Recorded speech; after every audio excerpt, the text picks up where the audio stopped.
वंदे मातरम बच्चों। आज हम वसंत भाग 3 का पहला पाठ ध्वनि पढ़ने जा रहे हैं। इस पाठ की चर्चा में हम मुख्यतः कुछ बिंदुओं को लेने वाले हैं, जो ये हैं। पहला है कवि परिचय, कविता का भाव, कविता का पठन पाठन और कठिन शब्दों के अर्थ। पहला आया कवि परिचय।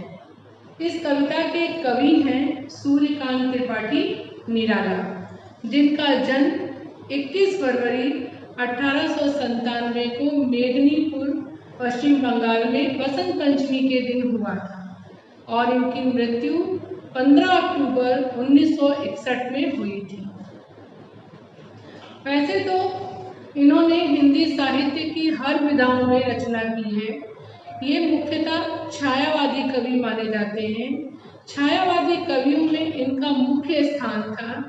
छायावाद का अर्थ होता है कि जो आपको कविता दिख रही है उसका अर्थ तो है ही, उसके पीछे भी एक अर्थ छिपा रहता है। ऐसे छायावादी मुख्यतः 4 स्तंभ माने गए: सुमित्रानंदन पंत, सूर्यकांत त्रिपाठी निराला, महादेवी वर्मा और जयशंकर प्रसाद। उनमें से एक ये प्रमुख थे। इनकी कविताओं में ज़्यादातर प्रकृति का चित्रण मिलता है और इस कविता में उन्होंने नवयुवकों को यह संदेश दिया है कि आलस्य को त्याग करके अपने लक्ष्य का निर्माण करो और उसके लिए आगे बढ़ो। अब दूसरा भाग आया आपका कविता का भाव। दूसरा आया कविता का भाव। ध्वनि का मतलब होता है आवाज, जो आवाज हम सुनते हैं या हम निकालते हैं या बोलते हैं। लेकिन यहाँ ध्वनि का अर्थ कवि के अंतर्मन की आवाज से नवयुवकों को जागृत करने की ओर संकेत दिया गया है। कवि का दृष्टिकोण आशावादी है। वह उसकी पूरी कविता में मानवीय संवेदनाओं का चित्रण मिलता है।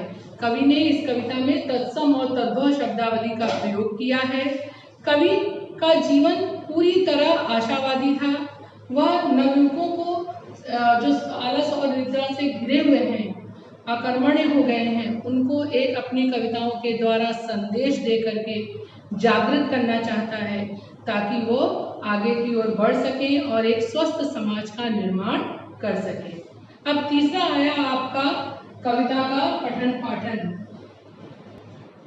कविता का पहला भाग, पहली पंक्तियां मैं पढ़ रही हूँ और आप लोग सुनेंगे और पेंसिल लेके मार्क करते जाएंगे। अभी ना होगा मेरा अंत, अभी अभी ही तो आया है मेरे वन में मृदुल बसंत। अभी ना होगा मेरा अंत। मेरा अंत अंडरलाइन करिए और उसका अर्थ लिखिए जीवन समाप्ति। मृदुल अंडरलाइन करिए, उसका अर्थ लिखिए कोमल। कवि सूर्यकांत त्रिपाठी निराला ये कहना, इसका पंक्तियों के माध्यम से यह कहना चाहते हैं कि अभी हमारे जीवन की समाप्ति नहीं हो सकती, क्योंकि अभी अभी तो हमारे जीवन में वसंत ऋतु रूपी सुकुमार शिशु का आगमन हुआ है। तो अभी हमारा जीवन समाप्त नहीं हो सकता। जिस प्रकार वसंत के आने पर चारों ओर हरियाली छा जाती है, एक खुशनुमा और एक उत्साह का माहौल हो जाता है, उसी तरह लेखक कवि के मन में अभी उत्साह, उमंग, जोश का संचार हुआ है और उस उत्साह, उमंग, जोश के बल पर वह नवयुवकों को यह संदेश देना चाहता है कि इसको अपने जीवन में अपनाओ और आगे बढ़ो। इसलिए अभी उनका अंत नहीं हो सकता है। हरे हरे ये पात, डालियां कलियां कोमल गात, मैं ही अपना स्वप्न मृदुल कर, फेरूंगा निद्रित कलियों पर, जगह एक प्रत्युष मनोहर। गात अंडरलाइन करो, इसका अर्थ है शरीर। मृदुल तो अब लिख चुके हो। निद्रित मतलब निद्रा में या सोई हुई। प्रत्युष मीन्स प्रातःकाल, मनोहर मीन्स सुंदर। जिस प्रकार वसंत के आगमन पर सभी डालियों पे हरे हरे पत्ते, नई कलियां खिल जाती हैं और वो डाली शोभायमान सुंदर दिखाई देती है, चारों ओर कोमलता, मृदुलता और सुंदरता का वातावरण छा जाता है, उसी प्रकार हमारे मन में भी आशा, उत्साह और एक आगे बढ़ने की चाह का आगमन हो चुका है। इसलिए हमारा अंत अभी नहीं हो सकता है। मैं ही स्वप्न मृदुल कर फेरूंगा निदित कलियों पर जगह एक प्रत्युष मनोहर। वह अपने स्वप्न भरे कोमल हाथों को अलसाई हुई कलियों, जो कलियां आलस में भरी हुई हैं, निद्रा में हैं, उन पर अपना हाथ फेर कर उनको प्रभात आने का संदेश देना चाहता है। अर्थात अपने जीवन में आलस, निराशा, बाधाओं और प्रमाद को दूर भगाना चाहता है, ताकि नए कार्यों की ओर अग्रसर हो सके और अपने लक्ष्य को प्राप्त कर सके।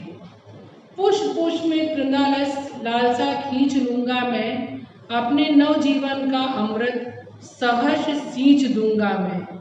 कवि यह कहना चाहता है कि पुष्पों की उनींदी आंखों, यानी आलस्य के कारण उनकी आंखें नींद से बोझिल हो चुकी हैं, ऐसी आंखों के पर से आलस्य को हटाकर उन्हें चुस्त और दुरुस्त जागरूक बनाना चाहता है। अपने जीवन के अमृत से सींचकर उनको हरा भरा बनाना चाहता है। अर्थात कवि अपने जीवन में नौ प्राणों का संचार करके नई शक्ति के साथ नए कार्यों की ओर बढ़कर सफलता प्राप्त करना चाहता है। कवि कैसे बढ़ा सकता है? कवि कैसे नवजीवन का संचार कर सकता है? कवि अपनी कविता के माध्यम से उन नवयुवकों में ओजपूर्ण कविताएं लिख करके उनके मन में एक नए उत्साह का संचार कर सकता है। द्वार दिखा दूंगा मैं उनको, है मेरे वे जहां अनंत, अभी ना होगा मेरा अंत। कवि का कहना है कि उसका अंत अभी नहीं हो सकता, अभी उसको बहुत दूर तक जाना है, अर्थात बहुत ज़्यादा कार्य करने हैं, यश प्राप्त करना है, उन कार्यों से अपने को प्रसिद्ध करना है। लेकिन और मैं उन नवयुवकों को सिर्फ रास्ता दिखा सकता हूँ कि तुम इस रास्ते पे चलो और आगे की ओर बढ़ते चले जाओ। अर्थात वास्तव में कवि अपने जीवन के आशा, सुषमा, कर्तव्य भावना को यशस्वी बनाकर लोगों के मन में वसंत के माध्यम की हरियाली की भांति चारों ओर नवयुवकों के मन में छा जाना चाहता है, ताकि वो अपना विकास कर सकें और आगे बढ़ सकें और एक स्वस्थ समाज का निर्माण कर सकें। यह था कविता का पूरा भावार्थ। अभी आपको हमने ये कविता का पूरा भावार्थ बताया। अब इसका मैं एक थोड़ा समराइज करके समरी के रूप में, सारांश के रूप में बताती हूँ। कविता में कवि मुख्यतः क्या कहना चाहता है? कविता में कवि अपनी कवि का क्या काम होता है?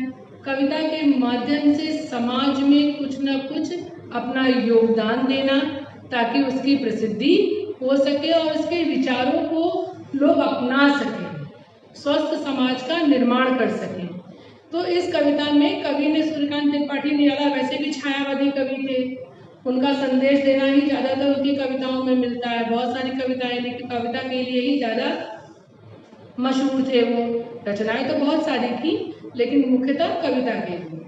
तो इस ध्वनि कविता में उन्होंने अपने अंतर मन की आवाज़ को प्रदर्शित किया है और बोला है कि मैं नवयुवकों को यह संदेश देना चाहता हूँ इस कविता के माध्यम से कि आलस्य को दूर भगाओ, एक लक्ष्य का निर्माण करो, जिससे आगे की ओर बढ़ते जाओ।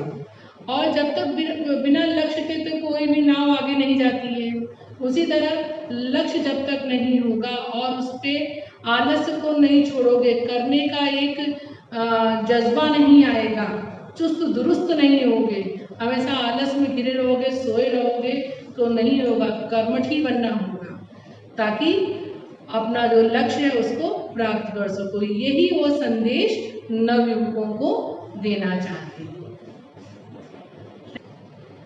आशा है तुम लोगों को ध्वनि जो अपना पाठ एक है उसका पूरा अर्थ समझ में आ गया होगा।